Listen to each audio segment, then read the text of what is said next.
আজকের আলোচ্য বিষয় হলো জুলুম সম্পর্কে। সে আলোকে আল্লাহ পাক রব্বুল আলামিন তৌফিক দান করলে ইনশাআল্লাহ বয়ান করব। আল্লাহ পাক রব্বুল আলামিন ইরশাদ করে বলেন, ইয়াউমা তাশাক্কুস সামাউ বিল গমাম ওয়া নুজিলাল মালায়েকাতু তানজিলা।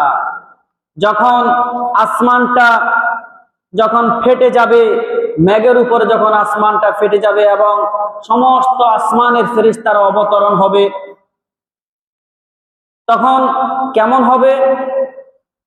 ইবনে আব্বাস রাদিয়াল্লাহু তাআলা থেকে হাদিস বর্ণিত, তিনি বলেন যে প্রথম সমস্ত মানুষ এক জায়গায় জমা হবে, প্রথম আসমান ফাটবে, ফাটার পরে লক্ষ লক্ষ অগণিত ফেরেশতা ওখান থেকে অবতরণ হবে। এরপরে দ্বিতীয় আসমান ফাটবে, জমিনের যত মানুষ ছিল, প্রথম আসমানের যত মানুষ ছিল, দ্বিতীয় আসমানে এরকম ফেরেশতা অবতরণ হবে। তৃতীয় আসমান ফাটবে, তৃতীয় আসমানের ফেরেশতার সংখ্যা হবে প্রথম আসমান, দ্বিতীয় আসমানের মানুষ এবং জমিনের যত ফেরেশতা মানুষ আছে সবার সমান এরকম ফেরেশতা অবতরণ হবে। এভাবে চতুর্থ ক্রমে ক্রমে সপ্তম আসমান ফেটে যাবে। সপ্তম আসমানের ফেরেশতা কিরকম হবে বলা হয়েছে, তাদের সংখ্যা হলো যে ষষ্ঠ আসমানের পর্যন্ত যত ফেরেশতা ছিল, জমিনে যত মানুষ ছিল, সমস্ত মানুষ এবং ফেরেশতার সংখ্যা যত, সপ্তম আসমানের ফেরেশতার সংখ্যা তত। এরকম কোটি কোটি ফেরেশতা যখন অবতরণ করবে, এক একজন ফেরেশতার টাকনু থেকে হাঁটু পর্যন্ত 500 বছরের রাস্তা হবে, এবং হাঁটু থেকে তাদের এই কোমর পর্যন্ত এভাবে 500 বছরের রাস্তা হবে। এভাবে কোমর থেকে কাঁধ পর্যন্ত 500 বছরের রাস্তা হবে, কাঁধ থেকে মাথার তালু পর্যন্ত 500 বছরের রাস্তা হবে। এত বড় বড় বিশাল বিশাল ফেরেশতা, এই ফেরেশতাগুলো যখন দেখবে জালেমেরা, তখন তাকে জালেম যারা দুনিয়ার মধ্যে জুলুম অত্যাচার করেছে, তখন তারা কি বলবে? তখন আল্লাহ পাক রব্বুল আলামিন বলবেন, আল মুলকু ইয়াউমাইযিল হাক্কু লির রহমান। জালিমদেরকে বলবে যে তোমরা ক্ষমতা পাইয়ে মানুষের প্রতি জুলুম অত্যাচার করেছো, আজকের ক্ষমতা কার? আল মুলকু ইয়াউমাইযিল হাক্কু লির রহমান। আজকের ক্ষমতা হলো একমাত্র রহমানের জন্য, আল্লাহ পাক রব্বুল আলামিনের জন্য। ওয়া কানা ইয়াওমান আল কাফিরিনা আসীরা। তখন ওই দিন কাফিরদের জন্য হবে আফসোসের দিন। ওয়া ইয়াওমা ইয়াউদ্দু যালিমু আলা ইয়াদাইহি। তখন জালেমেরা হাত কামড়াইতে কামড়াইতে বলবে, হায়রে, আমরা মানুষের প্রতি জুলুম করেছি, অত্যাচার করেছি। ইয়াকুলু ইয়া লাইতানি ইত্তাখাযতু মা'আর রাসূলি সাবিলা। রাসূলের পথ যদি অনুসরণ করতাম, রাসূলের কথা যদি মানতাম, তাহলে আজকে আমাদের এই পরিণত হতো না। ইয়া ওয়াইলাতা লাইতানি লাম আত্তাখিয ফুলানান খলিলা। অমুক দলের নেতার কারণে আমি মানুষের প্রতি আক্রমণ করেছি, জুলুম করেছি, অত্যাচার করেছি। যদি দলের নেতার কথা না শুনতাম, তাহলে আজকে আমাদের এই পরিণত হতো না। লাকাদ আদাল্লানি আন যিকরি বা'দা ইয জাআনি। লাকাদ আদাল্লানি, তারা আমাদেরকে গোমরা করেছে, পথভ্রষ্ট করেছে, কিন্তু হক তো আমাদের সামনে এসেছে। উলামায়ে কেরাম আমাদেরকে হক বুঝিয়েছেন, ওয়াজ করেছেন, আমরা তো কি করি নাই, শুনি নাই। তখন তারা হাত কামড়াইতে কামড়াইতে আফসোস করতে থাকবে। আল্লাহ রাসূল সাল্লাল্লাহু আলাইহি ওয়াসাল্লাম বলেন, আয-যুলমু যুলুমাতু ইয়াউমাল কিয়ামা। জুলুম কিয়ামতের দিন ভীষণ অন্ধকার হইয়া দেখা দিবে। জুলুম একটা অন্ধকার। জুলুমের অনেক প্রকার রয়েছে, তার মধ্যে জুলুমের মধ্যে সর্বোৎকৃষ্ট প্রকার হলো আল্লাহর সাথে শিরক করা। আল্লাহ পাক রব্বুল আলামিন কোরআন আয়াতের মধ্যে ইরশাদ করে বলেন, ওয়া ইয ক্বালা লুকমানু লিবনিহি ওয়া হুয়া ইয়াইযুহু ইয়া বুনাইয়া লা তুশরিক বিল্লাহ ইন্নাশ শিরকা লা যুলমুন আযীম। লোকমান আলাইহিস সালাম তার ছেলেকে একটা নসিহত করেছেন, সেই নসিহতটা, উপদেশটা আল্লাহ পাকের পছন্দ হয়েছে, সেটা কোরআনে উল্লেখ করে দিয়েছেন। বলেছে, ইয়া বুনাইয়া লা তুশরিক বিল্লাহ, হে আমার সন্তান, আল্লাহর সাথে কখনো শিরক করো না। ইন্নাশ শিরকা লা যুলমুন আযীম। শিরক হলো বড় অন্যায়, বড় জুলুম। শিরকের মতন জুলুম আর পৃথিবীতে যত জুলুম আছে, সর্বতার চেয়ে বড় জুলুম হলো আল্লাহর সাথে শিরক করা। এজন্য আল্লাহ পাক রব্বুল আলামিন বলেন, ইন্নাল্লাহা লা ইয়াগফিরু আন ইউশরাকা বিহি। আল্লাহ পাক রব্বুল আলামিনের সাথে শিরক করা, এটা আল্লাহ পাক ক্ষমা করবেন না। ওয়া ইয়াগফিরু মা দুনা যালিকা লিমান ইয়াশা। আর আল্লাহ পাক রব্বুল আলামিন জুলুম ছাড়া অন্য কোন পাপ আল্লাহ পাক চাইলে ক্ষমা করে দিতে পারবেন, কিন্তু গুনাহ কি করবেন না? শিরকের গুনাহ মাফ করবেন না। শিরক হলো বড় ধরনের জুলুমের মধ্যে বড় জুলুম। ওয়া মান ইউশরিক বিল্লাহি ফাকাদ ইফতারা ইসমান আযীমা। আল্লাহর সাথে মিথ্যা কি করা, আল্লাহকে আল্লাহর সাথে মিথ্যা অপহরণ করা, অর্থাৎ আল্লাহকে মিথ্যা বলে তারা স্বীকার করা, অর্থাৎ আল্লাহর সাথে অন্যকে মাবুদ বলিয়া যখন তাকে শরীক করা হইলো, এটা একটা জঘন্য মিথ্যা কথা। জঘন্য কি? মিথ্যা কথা। মিথ্যা অপবাদ দেওয়া আল্লাহকে। আল্লাহর কোনো ছেলে নাই, সন্তান নাই। যারা আল্লাহর সাথে শিরিক করলো, আল্লাহর সাথে অন্যকে শরীক করলো, এটা হলো বড় ধরনের কিয়া, আল্লাহর সাথে কি করা? প্রতারণা করা, আল্লাহকে মিথ্যা অপবাদ দেওয়া। এই জন্য বলে ওয়ামাই ইউশরিক বিল্লাহি ফাকাদ ইফতারা ইসমান আযীমা, যারা আল্লাহর সাথে শিরিক করলো তারা যেন আল্লাহর সাথে কি করলো? মিথ্যা অপবাদ দিল। ইসমান আযীমা, এটা হলো সবচেয়ে জঘন্য অপরাধ, জঘন্য গুনাহ। এরপর আল্লাহ পাক রব্বুল আলামিন আরেক আয়াতের মধ্যে ইরশাদ করে বলেন, ওমান আযলামু মিম্মান ইফতারা আলাল্লাহিল কাযিবা হুয়া ইউদা ইলাল ইসলাম, তার চেয়ে জালেম আর কে হইতে পারে যে আল্লাহর সাথে কি করে? আল্লাহকে মিথ্যা অপবাদ দেয়। এবং কি আল্লাহ তোমাদেরকে ডাকতেছে শান্তির দিকে আহ্বান করার, তোমরা আল্লাহকে কি করো? আল্লাহর সাথে মিথ্যা সাব্যস্ত করো। অনেকে বলে যে এই কথা কি কোরআনে আসেনি, হাদিসে আসেনি, অস্বীকার করে ফেলে। এটাও একটা মিথ্যা কি করা? মিথ্যা অপবাদ দেওয়া। এরপরে আরেকটা হলো শিরকে খফি। এটা হলো বড় শিরিক, আরেকটা হলো ছোট শিরিক। ছোট শিরিক হলো ইবাদতের মধ্যে কাউকে শিরিক করা, অর্থাৎ লোক দেখানোর জন্য যদি আমি ইবাদত করি, এটা হবে শিরকে খফি। এটা এক ধরনের শিরিক। শিরিকটা হলো জুলুম। শিরিকটা হলো কি? জুলুম। আল্লাহ পাক রব্বুল আলামিন বলেন, ফামান কানা ইয়ারজু লিকা রাব্বিহি ফালইয়ামাল আমালান সালিহা ওয়া লা ইউশরিক বিইবাদাতি রাব্বিহি আহাদা, যারা আল্লাহর সাথে সাক্ষাৎ করতে চায় তারা যেন নেক আমল করে। ফালইয়ামাল আমালান সালিহা, তারা যেন নেক আমল করেন। ওয়া লা ইউশরিক বিইবাদাতি রাব্বিহি আহাদা, আর আল্লাহ পাক রব্বুল আলামিনের সাথে কোন আল্লাহ পাকের কোন মাবুদ, আল্লাহ পাকের সাথে কোন তার বান্দাকে যেন শরীক না করে। ইবাদতের মধ্যে যেন কাউকে শরীক না করা হয়। আল্লাহ পাকের ইবাদতের মধ্যে কাউকে কি করা যাবে না? শরীক করা যাবে না, কাউকে অংশীদার করা যাবে না, কাউকে দেখানোর জন্য করা যাবে না, তাহলে এটা শিরকে কুফরি হয়ে যাবে। এটা হলো বড় জুলুম। এটা হলো কি? বড় জুলুম।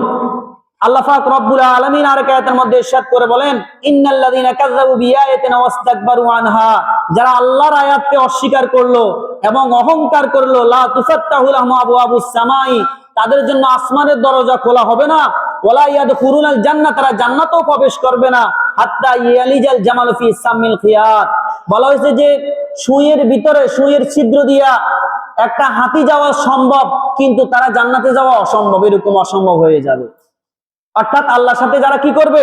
যারা আল্লাহকে অস্বীকার করবে, মিথ্যা সাব্যস্ত করবে এবং কি মিথ্যা অপবাদ দিবে এবং আল্লাহ পাক রব্বুল আলামিন হুকুম মানবে না, তখন মুমিনের রূহটা তো আসমান পর্যন্ত উঠে যায়। যখন রূহটা কবজ করা হয়, সপ্তম আসমান পর্যন্ত উঠে, কিন্তু ওই যারা আল্লাহর সাথে শিরিক করবে তাদের রূহটা প্রথম আসমান পর্যন্ত পৌঁছার পরে এটাকে জমিনে নিক্ষেপ করে দেওয়া হবে। তাদের এই রূহটা আর আসমান পর্যন্ত উঠবে না। আল্লাহ পাক রব্বুল আলামিন বলেন, ওয়ামান ইয়াতাআদ্দা হুদুদাল্লাহি ফাউলাইকা হুমুয যালিমুন, যারা আল্লাহর সীমাকে লঙ্ঘন করে তারাও জালেম। জালেমের আরেক প্রকার। অর্থাৎ যারা আল্লাহর বিধিবিধানকে মানে না, বিধিবিধানের লঙ্ঘন করে, হুকুম আহকাম সীমা লঙ্ঘন করে, যেটাকে আমাকে নির্ধারণ করে দেওয়া হয়েছে যে এভাবে চলার জন্য, আল্লাহর সীমা রেখা মেনে চলার জন্য যারা লঙ্ঘন করে তারাও জালেম। ওয়ামান ইয়াতাআদ্দা হুদুদাল্লাহি ফাউলাইকা হুমুয যালিমুন, যারা আল্লাহর সীমা লঙ্ঘন করবে, আল্লাহর হুকুমের সীমা লঙ্ঘন করবে, তারাও জালেমের অন্তর্ভুক্ত হয়ে যাবে। এটা হলো জালেমের আরেকটা প্রকার। জালেমের আরেকটা প্রকার হলো যারা মসজিদের মধ্যে ইবাদত করতে বাধা প্রদান করে, তারাও জালেমের অন্তর্ভুক্ত। আল্লাহ পাক রব্বুল আলামিন ইরশাদ করে বলেন, ওয়ামান আযলামু মিম্মান মানা মাসাজিদাল্লাহি আইয়াযকারা ফিহা ইসমুহু ওয়া সাআ ফি খরাবিহা, তার থেকে কে বেশি জালেম হইতে পারে যে মসজিদে আল্লাহর ইবাদত করতে বাধা প্রদান করে। অনেকে নামাজ পড়ে, অনেকে কথাবার্তা বলে, বিভিন্ন রকমের গল্প গুজবে তার ইবাদতের ক্ষতিও, সেও জালেম সাব্যস্ত হয়ে যাবে। অথবা অনেকে বিভিন্ন কারণবশত মানুষকে মসজিদে আসতে দেয় না, বলে যে এটা আমার বাপ দাদা সম্পদ, তুমি আমাদের মসজিদে আসিও না। এভাবে বাধা প্রদান করা হয়, বিভিন্ন রকমের বাধা প্রদান করা হয়। যে ব্যক্তি আল্লাহর ইবাদত থেকে মসজিদে আসা থেকে মানুষকে বাধা প্রদান করবে, তার থেকে জালেম, আল্লাহ পাক বলেন, তার থেকে জালেম আর কে হতে পারে? এটাও জালেমের একটা অন্তর্ভুক্ত। গুনার কারণে জালেম সাব্যস্ত হয়, গুনার কারণেও জালেম সাব্যস্ত হয়। আল্লাহ পাক রব্বুল আলামিন কোরআন আয়াতের মধ্যে বলেন, ওয়ামাই ইয়ামাল সুআন আও ইয়াযলিম নাফসাহু সুম্মা ইস্তাগফিরুল্লাহ ইয়াজিদুল্লাহ গফুরার রহিমা। যারা কি করে, যারা অন্যায় কাজ করে, যারা গুনাহের কাজ করে, অন্যায় কাজ করে, তারা যেন আও ইয়াজলিম নাফসাহু, তারা তাদের অন্তরের প্রতি জুলুম, জুলুম করেছে, আত্মার প্রতি জুলুম করেছে, গুনাহের কারণে শাস্তির উপযুক্ত হয়ে গেছে। শাস্তিটা কোথায় পাবে? তার দেহে পাবে। সুতরাং সে নিজের নফসের প্রতি, নিজের আত্মার প্রতি নিজে জুলুম করছে গুনাহের কারণে। তখন সুম্মা ইস্তাগফিরুল্লাহ ইয়াজিদুল্লাহ গফুরার রহিমা, আল্লাহ পাক বলেন, সে যদি আমার কাছে ক্ষমা চায় তাহলে আমি তাকে কি করে দিব? ক্ষমা, আমাকে ক্ষমাশীল পাবে, সে আমাকে দয়াবান পাবে। এই জন্য গুনাহ হওয়ার পরে কি মাপ চেয়ে নেওয়া। গুনাহ করাও নিজের প্রতি জুলুম, গুনাহ করাও কি নিজের প্রতি জুলুম, নিজের প্রতি নিজে জুলুম করা, আত্মার প্রতি জুলুম করা, এটাও এক ধরনের জুলুম। আল্লাহ পাক রব্বুল আলামিন আদম আলাইহিস সালামকে বলেছেন, ওয়ালা তাকরাবা হাযিহি শাজারাতা ফাতাকুনা মিনাজ জালিমিন। আদমকে বলেছেন যে এই গাছের ফল তো খাওয়া দূরের কথা, এই গাছের কাছেও যাওয়া যাবে না, ফাতাকুনা মিনাজ জালিমিন, তাহলে তুমি জালেমদের অন্তর্ভুক্ত হয়ে যাবে। তখন শয়তানের প্ররোচনায় যখন খেয়ে ফেললো, তখন আল্লাহ পাক রব্বুল আলামিন জমিনে পাঠিয়ে দিলেন।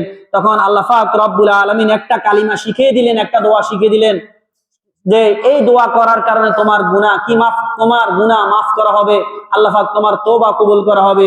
সে দোয়াটা হলো, রব্বানা যালামনা আনফুসানা ওয়া ইল্লাম তাগফির লানা ওয়া তারহামনা লানাকুনান্না মিনাল খাসিরিন। রব্বানা যালামনা আনফুসানা, হে রব, আমি আমার নফসের প্রতি, আত্মার প্রতি জুলুম, নিজের প্রতি নিজে জুলুম করেছি। ওয়া ইল্লাম তাগফির লানা ওয়া তারহামনা, তুমি যদি আমাকে মাফ না করো, ক্ষমা না করো, দয়া না করো, লানাকুনান্না মিনাল খাসিরিন, আমি তো ধ্বংস হয়ে যাব। তখন ফাতাবা আলাইহি, আল্লাহ পাক রব্বুল আলামিন আদম আলাইহিস সালাম, হাওয়া আলাইহিস সালামের তওবা কি করেছেন? কবুল করেছেন। এটা হলো জুলুমের আরেক প্রকার। জুলুমের আরেক আয়াতের মধ্যে আল্লাহ পাক রব্বুল আলামিন বলেন, ইন্নাকুম যালামতুম আনফুসাকুম বিত্তিখাযিকুমুল ইজলা ফাতুবু ইলা বারিকুম।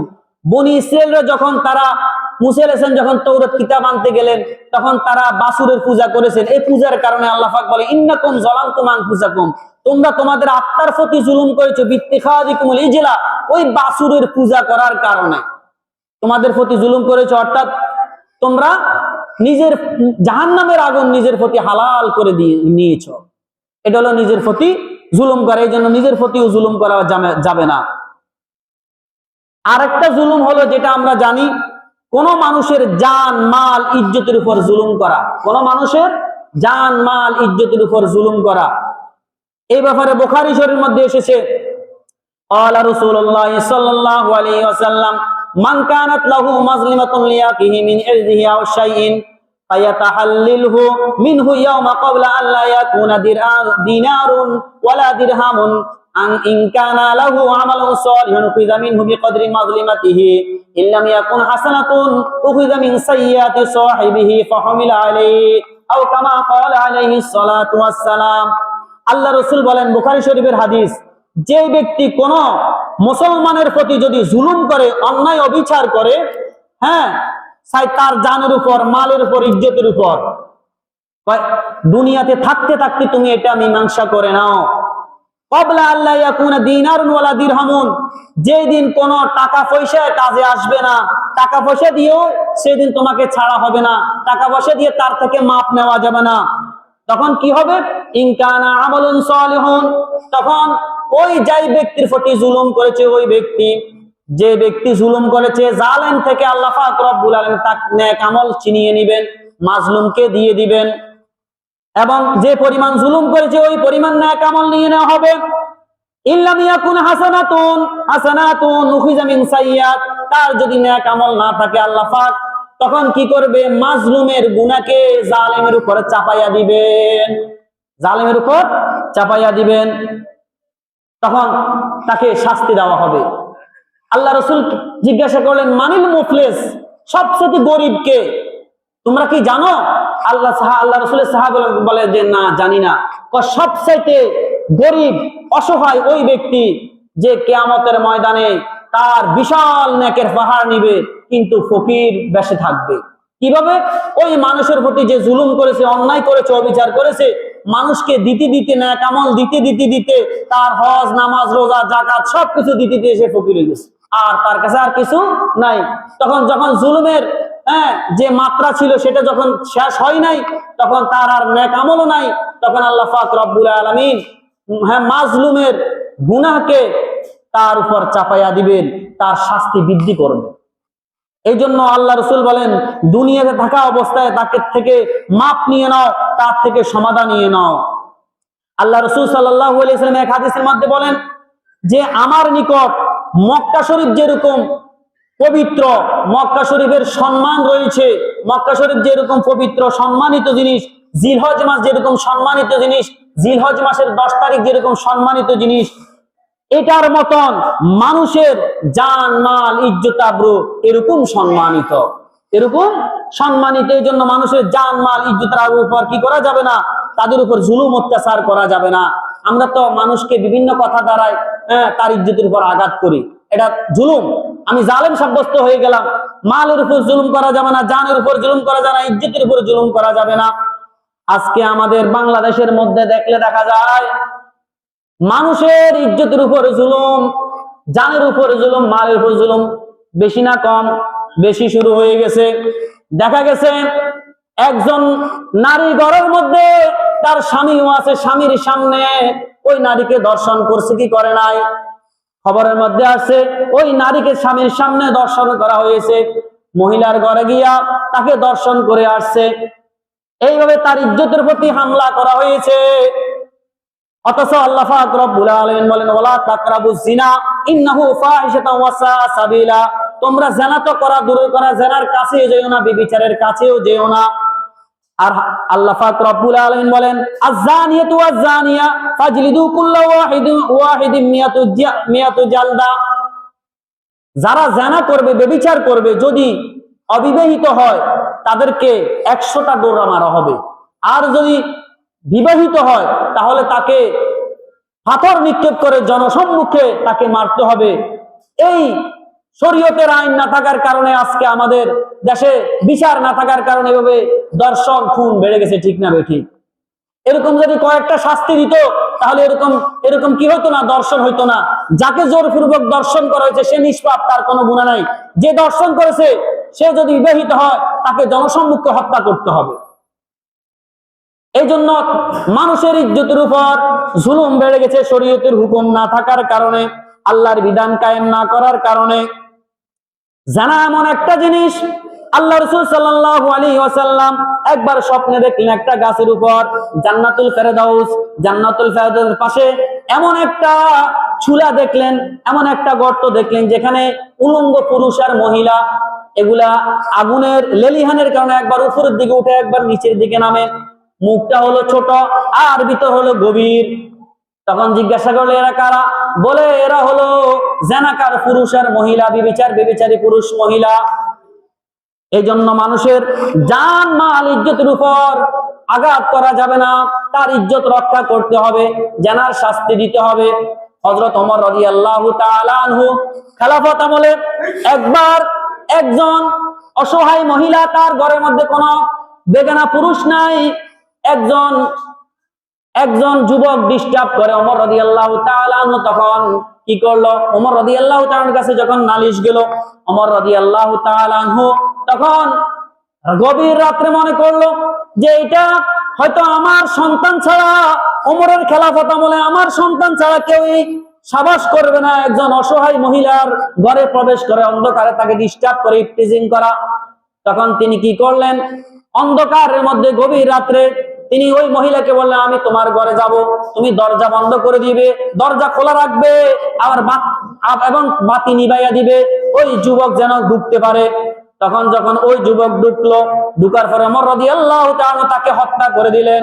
হত্যা করে দেওয়ার পরে যখন লাইটটা জ্বালাইলেন তখন বললেন আলহামদুলিল্লাহ, অর্থাৎ লাইট জ্বালানোর পরে দেখলো যে এটা নিজের সন্তান না, তখন আলহামদুলিল্লাহ পড়লো। দেখেন কত ন্যায় বিচার, যে নিজের সন্তানকেও হত্যা করতে দ্বিধাবোধ করে না। এটা হলো ওমরের খেলাফত। ওমর রাদিয়াল্লাহু তাআলা আনহুর খেলাফত আমলে একবার ওমর রাদিয়াল্লাহু তাআলা আনহুর ছেলে আব্দুর রহমান নবীজ পান করেছে। নবীজ হলো দুধের মধ্যে খেজুর দিয়া, পরে রাত্রে রাখি সকালে খাইলে এটা মদ হয় না, এটাকে নাবিজ বলে।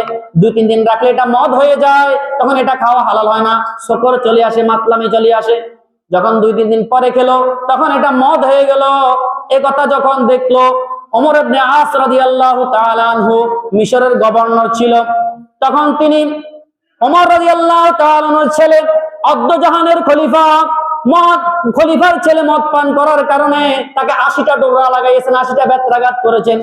এই কথা যখন ওমর রাদিয়াল্লাহু তাআলা আনহুর কানে গেল, তখন আবার পুনরায় তার সন্তানকে মদিনায় আনিয়া আবার 80টা ডোরা লাগিয়েছেন। তখন বলে যে তার হক তো হয়ে গেছে, শাস্তি তো হয়ে গেছে, আবার শাস্তি দিলেন কেন? বলে যে তাকে আদব শিক্ষা দেওয়ার জন্য, যে খলিফা ওমরের ছেলে হলেও তাকে কি করা যাবে না, তাকে মাফ করা যাবে না। রাসূল সাল্লাল্লাহু আলাইহি ওয়াসাল্লাম একবার কুরাইশের একটা সম্ভ্রান্ত পরিবারের মহিলা চুরি করেছে। চুরি করার পরে তখন তাকে শাস্তি দিবেন, তখন গুঞ্জন শুরু হয়ে গেল। কুরাইশদের বড় বড় সাহাবীদের মধ্যে গুঞ্জন শুরু হয়ে গেল যে রাসূল মামা সম্ভ্রান্ত পরিবারের মহিলা, এটাকে শাস্তি দিবেন না, মাফ করে দিবেন। আবার কেউ কেউ বলে না, শাস্তি দিবেন। এভাবে তার শাস্তি কমানোর জন্য যায়েদ বিন ওসামা রাদিয়াল্লাহু তাআলা আনহু, যায়েদ বিন ওসামা রাদিয়াল্লাহু তাআলা আনহুকে পাঠাইলেন। পাঠানোর পরে ওসামা রাদিয়াল্লাহু তাআলা রাসূলের নাতি ছিল, পালক ছেলের পুত্র ছিল নাতি হিসাবে। তখন বলল যে ইয়া রাসূলুল্লাহ, তার শাস্তিটা কমায়া দেন। রাসূল সাল্লাল্লাহু আলাইহি ওয়াসাল্লাম অনেক গোসা হলেন এবং কি বাহির হয়ে আসলেন, এবং কি রাসূল সাল্লাল্লাহু আলাইহি ওয়াসাল্লাম বললেন যে তুমি কি চাও আল্লাহর হুকুমকে, আল্লাহর হদকে তুমি কি করতে, আল্লাহর হদকে তুমি মাপ নিতে চাও কিনা, সহজ করতে চাও কিনা?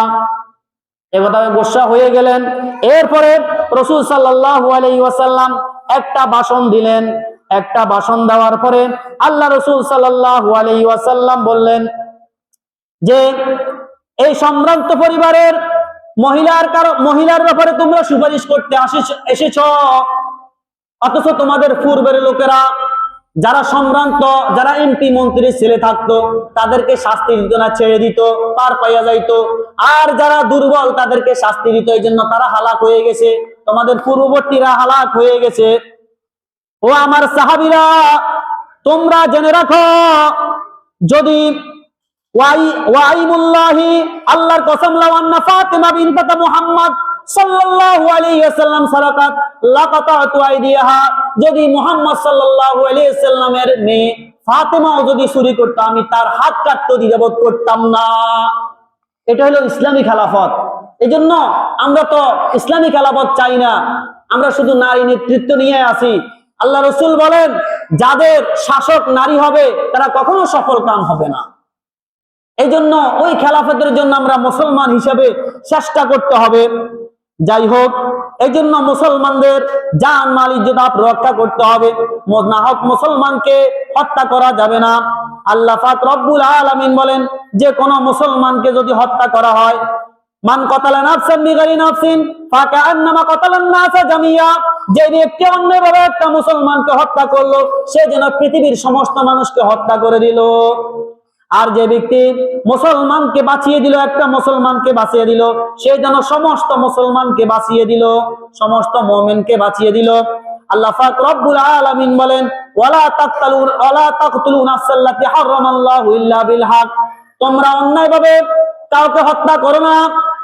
ওমান কুতিলা মুসলিমান ফাকাদ জাআলনা লিওয়ালিহি সুলতানান ফালা ইউসরিফ ফিল কতল, যদি কাউকে অন্যায়ভাবে হত্যা করে, আল্লাহ পাক রব্বুল আলামিন বিধান করে দিয়েছেন যে তার পরিবারেরা ওই যে ব্যক্তি হত্যা করে তার থেকে কেসাস নিবে, বদলা নিবে, প্রতিশোধ নিবে, তাকে হত্যা করা হবে।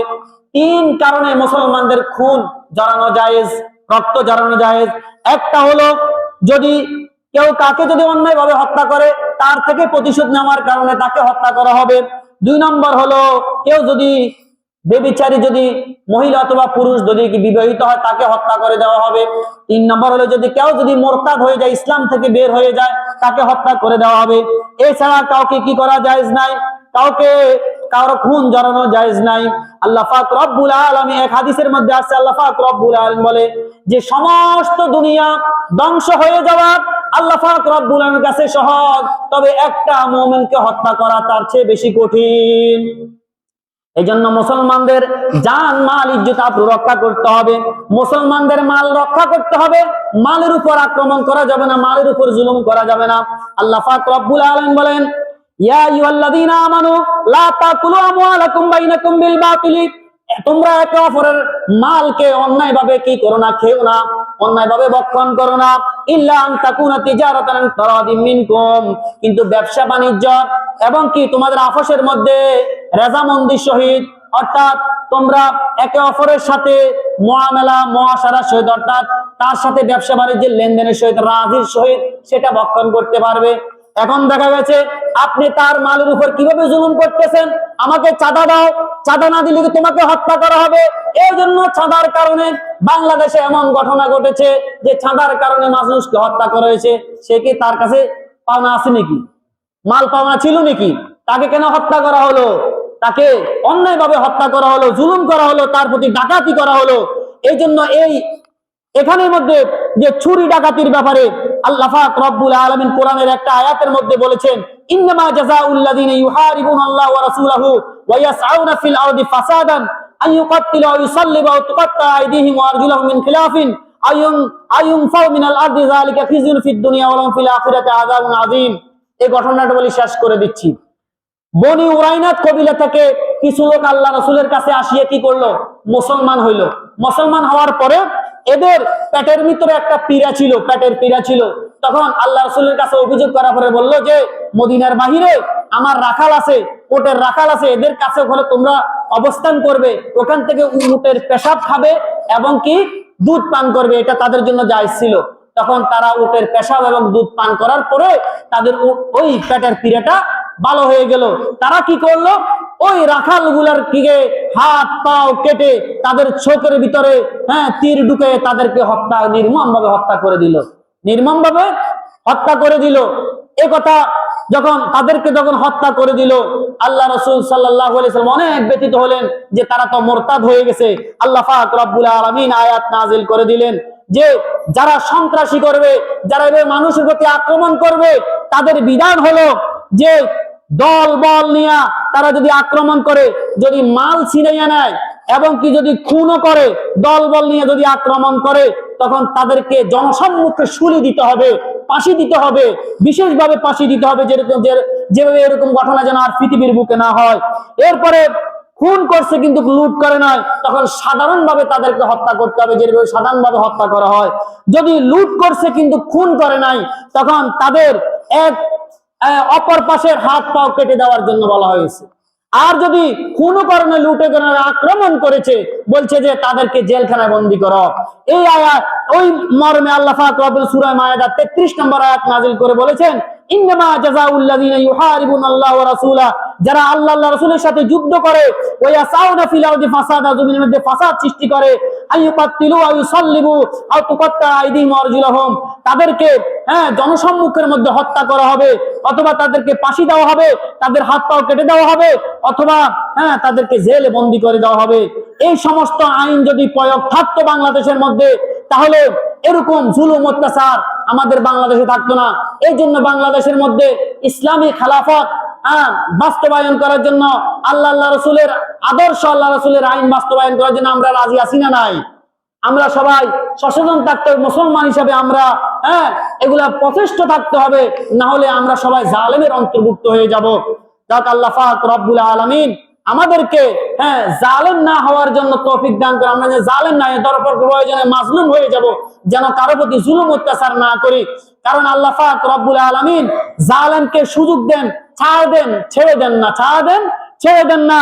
তিন ব্যক্তির দোয়া পর্দা ছাড়া কবুল হয়। এক ব্যক্তি হলো যারা ন্যায় বিচারক শাসক, আরেক ব্যক্তি হলো মাজলুমের বদদোয়া। আল্লাহ রাসূল বলেছেন মাজলুমের বদদোয়া থেকে বেঁচে থাকো, কারণ মাজলুমের বদদোয়া আল্লাহ পাক কিছুক্ষণ পরে হলেও কবুল করে নেন। দুইটা শাস্তি এমন কঠিন যেটা দুনিয়ার মধ্যে আল্লাহ পাক নগদ দিয়ে দেন। একটা হলো জুলুমের শাস্তি, আর একটা হলো আত্মীয়তা ছিন্ন করার শাস্তি, আর আখিরাতের মধ্যে তো আছেই।